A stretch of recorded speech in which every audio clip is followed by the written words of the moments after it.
अरे देवघर घुमा दी बुलेट पर। कल नवरात्र में एगो आई था अपन मीटर लगा दिल सन। कौन कि ये होते भी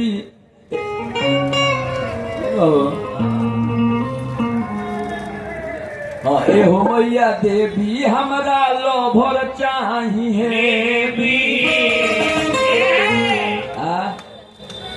हेवी पावे खातिर हेवी बने के पड़ी। एकरा आगवा का कहले रहे शब्द में अतः के चढ़ाए हम गरम जिलेबी। जौने बुझाता राइटर लिख देता रहे तौने बुझाता गायक लोग गा देता है। पहले के लोकगीत रहे कि सुनला के बाद रोआ खाड़ हो जाओ। पहले लोकगीत कैसा रहे? एगो ननद अपना भौजाई से कहते के ए भौजी एगो काम करो ना हमार। कहते का अरे भैया भौजी घर में सुते अरे भैया भौजी घर में सुते अरे हम सुती अंगनवा ए रामा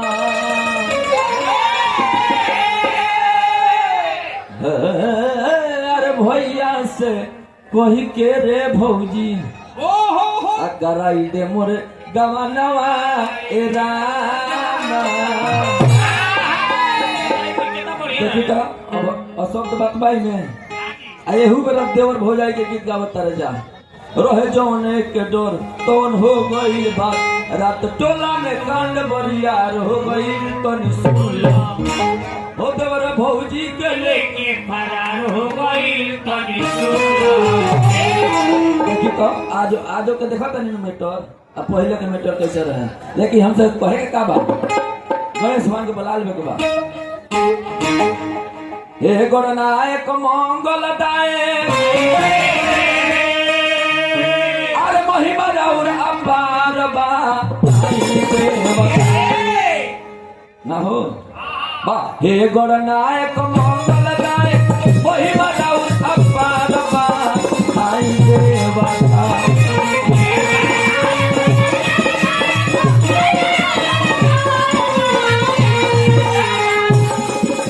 हे गणनायक मंगल दायक महिमा राउर अपार बा आई देवा। ए जी आई देवा धन्यवता परम तोहार बा आई देवा।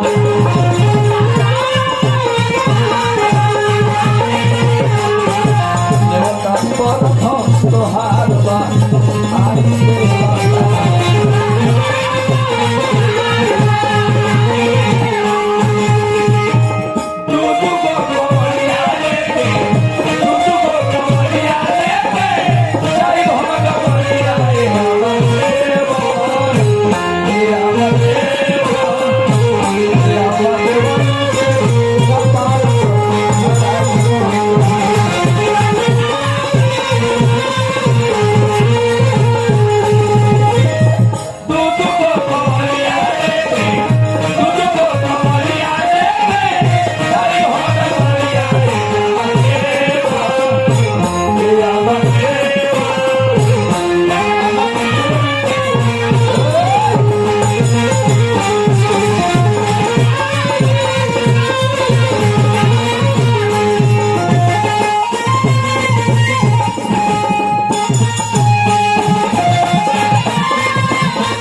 रुको